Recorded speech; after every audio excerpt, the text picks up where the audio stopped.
আসসালামু আলাইকুম ভিউয়ার্স, বাংলাদেশের সর্বশেষ আপডেট সংবাদে আপনাদের স্বাগত। জানিয়ে দিব আমাদের হাতে থাকা সর্বশেষ গুরুত্বপূর্ণ আপডেট। বাংলা সংবাদ। শেখ হাসিনাকে ফিরিয়ে এনে বিচার করতে হবে বলছে মামুনুল হক। এরপর জানিয়ে দিব পলকের আমলের প্রকল্প জনগণ নাকি নির্দিষ্ট ব্যক্তির কল্যাণে খতিয়ে দেখবে সরকার। আরো জানিয়ে দিব দ্রুত সংস্কার শেষে নির্বাচন দেবে অন্তর্বর্তী সরকার, আশা ফখরুলের। এদিকে অর্থনীতিকে টিকিয়ে রাখতে বন্ধ পোশাক কারখানা দ্রুত চালুর আহ্বান। সর্বশেষ জানিয়ে দিব শেখ হাসিনাকে ফেরত পাঠানোর বিষয়ে কি বললেন ভারতের পররাষ্ট্রমন্ত্রী। শুনছিলেন সংবাদ শিরোনাম, এখন বিস্তারিত। তবে তার আগে অনুরোধ থাকবে ভিডিওটিতে একটি লাইক এবং কমেন্টস করে জানিয়ে দিন আজকের এই ভিডিও সম্পর্কে আপনার মূল্যবান মতামত। আর অবশ্যই এই ভিডিওটি আপনার ফেসবুক সোশ্যাল মিডিয়ায় শেয়ার দিয়ে ছড়িয়ে দিন। আর জানিয়ে দিন আপনি কোন জেলা থেকে বা কোথা থেকে আমাদের সংবাদ শুনছেন এবং দেখছেন। শেখ হাসিনাকে ফিরিয়ে এনে বিচার করতে হবে বলছে মামুনুল হক। জাতিসংঘের মাধ্যমে বন্দি চুক্তির বিনিময়ে শেখ হাসিনাকে দেশে ফিরিয়ে এনে বিচারের কাঠগড়ায় দাঁড় করানোর দাবি জানিয়েছেন বাংলাদেশ খেলাফত মজলিসের মহাসচিব আল্লামা মামুনুল হক। বুধবার রাতে শরীয়তপুর পৌরসভা মাঠে বৈষম্য বিরোধী ছাত্র আন্দোলনে শহীদ ও আহতদের স্মরণে দোয়া এবং নৈরাজ্য বিরোধী গণসমাবেশে প্রধান অতিথির বক্তব্যে তিনি এ দাবি জানান। তিনি বলেন, আমরা নতুন একটি বাংলাদেশ গড়তে চাই, যে বাংলাদেশে কোনো বিদেশি রাষ্ট্রের প্রভুত্ব থাকে না, থাকবে না কোনো বৈষম্য। সেই বাংলাদেশের রাষ্ট্রের মানুষের ভোটাধিকার প্রয়োগের অধিকার থাকবে এবং মানুষ স্বাধীনভাবে তার মত প্রকাশ করতে পারবে। তিনি বলেন, আমাদের এই দেশ সম্প্রীতির ইতিহাস বহন করে, আমরা এই বন্ধন অটুট ও অবিচল রাখতে চাই। আওয়ামী লীগ সরকার সব সময় রাতের অন্ধকারে সংখ্যালঘুদের কালনাগিনী হয়ে ছবল মারত আর দিনের আলোতে ওঝা হয়ে ঝাড়ত। এদেশে সংখ্যালঘুদের উপর নির্যাতন চালাতো শেখ হাসিনার হেলমেট লীগ। শেখ হাসিনা সম্পর্কে মামুনুল হক আরো বলেন, শেখ হাসিনা 50 বছর রাজনীতি করেছেন তার ব্যক্তিগত প্রতিশোধ নেওয়ার জন্য। তার রাজনীতির মূল দর্শন ছিল বাংলাদেশকে তলাবিহীন ঝুড়িতে পরিণত করা। তবে এ বিষয়ে তিনি সফল হয়েছেন। বাংলাদেশ খেলাফত মজলিস শরীয়তপুর জেলা শাখার সভাপতি মাওলানা সাব্বির আহমদ ওসমানীর সভাপতিত্বে অনুষ্ঠানে প্রধান আলোচক ছিলেন খেলাফত মজলিসের যুগ্ম মহাসচিব মাওলানা জালালউদ্দিন আহমদ। এ সময় আর উপস্থিত ছিলেন খেলাফত মজলিসের যুগ্ম মহাসচিব মাওলানা মুফতি শরাফত হুসাইন, সাংগঠনিক সম্পাদক মাওলানা আবুল হাসানাত জালালি সহ দলীয় কেন্দ্রীয় জেলার বিপুল সংখ্যক নেতাকর্মী।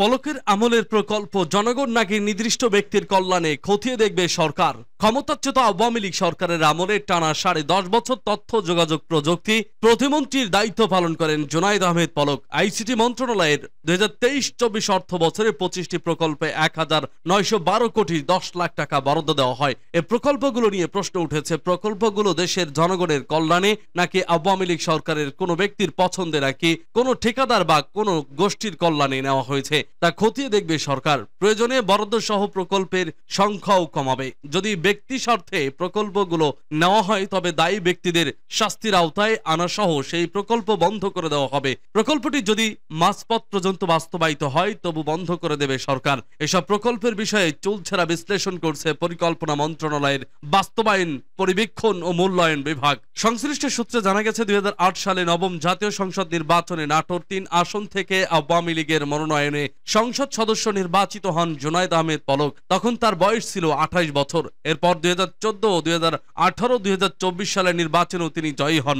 2014 সালের নির্বাচনের পর তথ্য যোগাযোগ প্রযুক্তি প্রতিমন্ত্রী হিসেবে দায়িত্ব পান তিনি। এরপর গত 5 আগস্ট আওয়ামী লীগ সরকারের পতন পর্যন্ত এই দায়িত্ব পালন করেন তিনি। নোবেল বিজয়ী অর্থনীতিবিদ ডক্টর মোহাম্মদ ইউনূসের নেতৃত্বে অন্তর্বর্তীকালীন সরকার গঠনের পর গত 14 আগস্ট জুনাইদ আহমেদ পলককে গ্রেপ্তার করে পুলিশ। 12 প্রকল্পের মেয়াদ শেষ। আইএমইডি সূত্রে জানা গেছে আইসিটি মন্ত্রণালয়ের অধীন 2023-24 অর্থ বছরে 25টি প্রকল্পে 1912 কোটি 10 লাখ টাকা বরাদ্দ দেওয়া হয়। এর মধ্যে সরকারি কোষাগারের 1184 কোটি টাকা এবং বৈদেশিক ঋণ 728 কোটি টাকা। প্রকল্পগুলোর মধ্যে 12টির মেয়াদ শেষ হয়েছে। বাকি প্রকল্পগুলোর মেয়াদ শেষ হবে 2025 থেকে 2027 সালের মধ্যে। এই প্রকল্পগুলোর সার্বিক বিষয় খতিয়ে দেখবে আইএমইডি। বাংলাদেশ কম্পিউটার কাউন্সিলের অধীনে যেসব প্রকল্প প্রকল্প।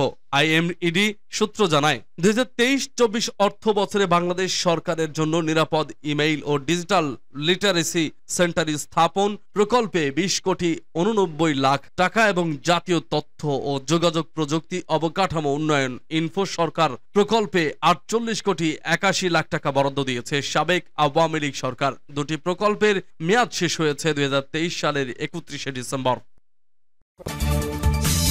দ্রুত সংস্কার শেষে নির্বাচন দেবে অন্তর্বর্তী সরকার, আশা ফখরুলের।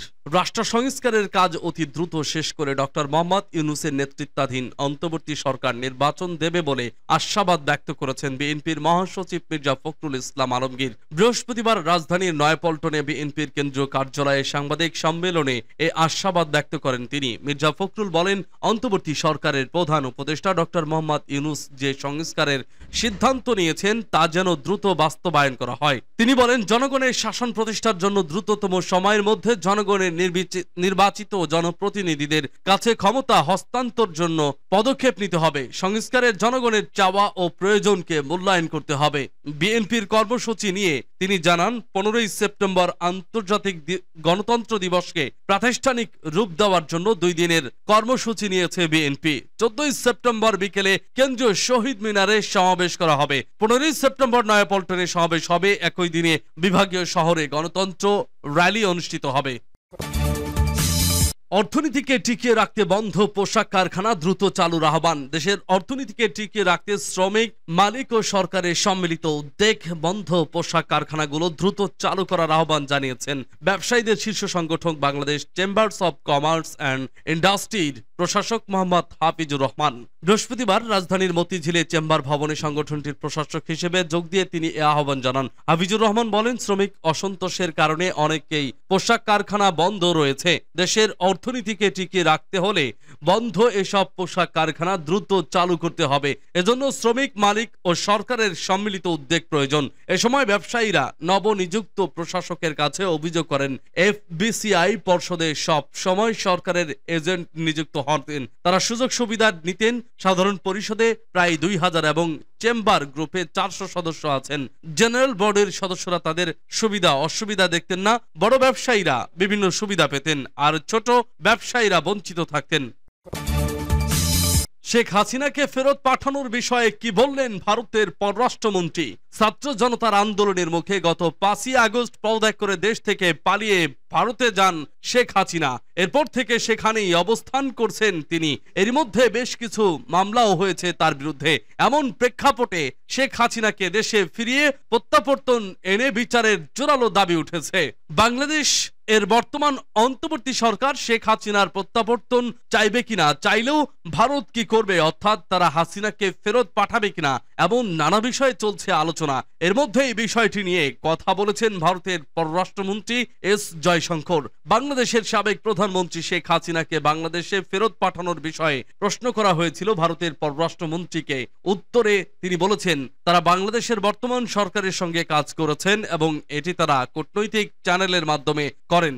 স্থানীয় সময় গেল মঙ্গলবার জার্মানির বার্লিনে এক যৌথ সংবাদ সম্মেলনে জার্মান পররাষ্ট্রমন্ত্রী জয়শঙ্করের হাসিনা প্রত্যাবর্তনের বিষয়ে প্রশ্ন করা হলে এমন জবাব দেন তিনি। সংবাদ সম্মেলনে এক সাংবাদিক বাংলাদেশের সাবেক প্রধানমন্ত্রী শেখ হাসিনাকে ফেরত পাঠানোর বিষয়ে প্রশ্ন করেন। তিনি জানতে চান, বাংলাদেশের কর্তৃপক্ষ বলছে তারা শেখ হাসিনার প্রত্যাবর্তন চাইবে, ভারত কি সেই অনুরোধ বিবেচনা করবে? জবাবে ভারতের পররাষ্ট্রমন্ত্রী বলেন, আপনারা জানেন বাংলাদেশ সরকার পরিবর্তন হয়েছে। আমরা স্পষ্টতই এই সরকারের সঙ্গে কাজ করছি। এটি আমরা কূটনৈতিক চ্যানেলের মাধ্যমে করি, গণমাধ্যমে প্রকাশিত প্রতিবেদনের ভিত্তিতে নয়। এর আগে বাংলাদেশের অন্তর্বর্তী সরকারের প্রধান ডক্টর মোহাম্মদ ইউনূস ভারতীয় বার্তা সংস্থা PTI-কে দেওয়া এক সাক্ষাৎকারে বলেছিলেন। ডক্টর ইউনূস আরো বলেন, তাকে ফিরিয়ে আনতে হবে, তা না হলে বাংলাদেশের মানুষ শান্তিতে থাকবে না। তিনি যে ধরনের নৃশংসতা করেছেন, এখানে সবার সামনে তার বিচার করতে হবে। সূত্র ANI।